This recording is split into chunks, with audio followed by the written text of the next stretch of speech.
Alright, today's review is actually going to be on Captain America. So we have already done Iron Man, Iron Man 2, and Thor already. And today we are on Captain America the First Avenger.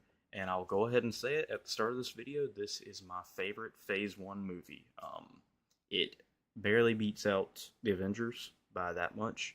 And then below that, slightly below that, is Iron Man, the original. But yeah, so let's go ahead and get into it. The plot of this movie. The plot is at 8-7. Look, it's a generic plot a little bit, but I like the way they execute it. I really like the way they execute this movie's plot. They put a lot of heart into the Captain America character, and I'm not sure that if they messed this movie up, I'm not sure it would have built the MCU to where it was. I feel like this movie is a pillar in MCU history, just as Iron Man is a pillar in MCU history. And I think that's actually one thing, I'm hitting you with at ease.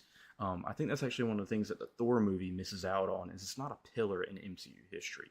It is a semi-memorable movie, but I feel like Iron Man and the Captain America movie originally, they do a great job of setting up the MCU and making you interested in the characters of Iron Man and Captain America. And I actually think it's one of the things that the current MCU is lacking, is a iconic movie to set up a new pillar, because once you build up that pillar and you have Infinity War and Endgame and you wipe down those pillars, you have to build up new pillars, and I don't feel like they've done that. So yeah, anyway, plot of this movie, not to go into too much detail about it because I don't want to again get into like spoilers for people who haven't watched it. This movie is like a decent amount old, so you should have probably watched it by now, especially if you're watching a review for it. But yeah, 8-7 for the plot. They do a really good job of making Captain America likable, telling his story, and showing his struggles. The dialogue for this movie. The dialogue for this movie, honestly, it's the weak part in the rating, but it's still an 8-1. I think there's some generic mumbo jumbo in here, as far as some of the Captain America lines, but I feel like Chris Evans does a good job of making them sound believable. Again, I said it about Mickey Rourke playing Ivan Vanko, I think is again the name of the character. I might be saying that wrong, but I feel like Mickey Rourke in that role, he is trying to convince me that he is an evil villain, and Captain America does a good job. Chris Evans, not Captain America. Chris Evans does a good job of convincing me that he is Captain America without it seeming like he's trying to convince me. And I think that's a big part. You have to convince yourself as an actor. I feel like the actor has to be in a mind state of, I'm not playing Captain America, I am Captain America. I feel like Chris Evans does a pretty good job of putting that on display in this movie. Yeah, so let's move on to the acting. Again, the dialogue is fine. There's also some memorable lines in here too. The acting in this movie. Chris Evans and Haley Atwell blow it out the water. Tommy Lee Jones is good. What is the name of that damn actor? Is it Stanley Tucci? Is it Stanley Tucci that's... Hold up. Can't remember. I think it might be, bro. Yeah, Sebastian Stan too. I forgot about that. It is Stanley Tucci. My God, that beard made me completely forget that was Stanley Tucci. Yeah, he did a great job. Why is that a comma? Apologies for that. Don't know why that is a comma. Anyway, yeah. Actually, I mean, I think looking back on this, it's been a little bit since I watched the first Avenger. I think I could make the argument that should be higher, actually. Hugo Weaving as the Red Skull is like, I think that's probably a hard role to pull off. But he semi did it. So yeah, I feel like Sebastian Stan is a little bit forgettable in this movie. I think he's a good actor, but in this movie he is a little bit forgettable. I feel like he improves his performances over the span of the MCU though. All right, on to cinematography. This movie does a really good job with the fight scenes and with the tech that Hydra's using. Outside of that, I'm trying to think. I like the montages they do. I think the montages in this movie, the wartime montages and Captain America going around like selling bonds and stuff like that. I feel like that was really well done. But I gave it higher than Iron Man 2 and Thor. I gave it lower than Iron Man. Why did I say it like that? Iron Man. But yeah, I think it's visually it's a good movie.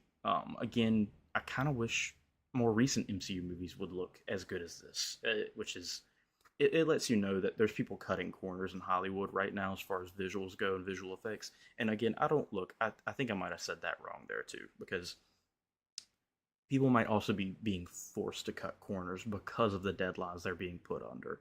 And I honestly, I probably shouldn't have said it that way because a lot of it probably is pressure to meet deadlines. And if they just had more time, they'd be able to get it out on time and make it look as good as these older movies.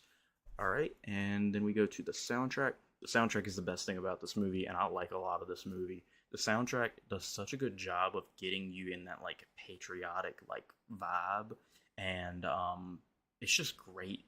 It makes all the heroic moments of the movie. It makes all of them like feel very heroic. I know that's like I'm kind of repeating myself a little bit there, but it does a good job of making heroic moments feel heroic. And I think that's a big deal. I think if you can sell me on a moment being heroic, that can kind of create an iconic scene. And honestly, I don't know if I remember rating this as an iconic movie in the bonus ratings, but I think it low-key should be. Now I didn't, but I don't know. I think you could make the argument. I definitely think you could make the argument. All right, so we're gonna get into the bonus ratings for this movie. I gave it a 7.8 on the comedy. They do a little bit more than average on the comedy, but it's not much. It's mainly jokes between Steve and Peggy, which is fine, but they don't really try and do that. And I think that's one of the things that makes the movie better is they're not trying to sell you on the comedy. The recent MCU's really gone to a far extent to try and like sell you on an action comedy. And sometimes I like the action drama element of it better, and I feel like this movie really sells you on that. All right, the world building, I give it an 8.6. They build up a lot in this movie. They build up Captain America in this movie. They build up Peggy in this movie. They build up Bucky in this movie.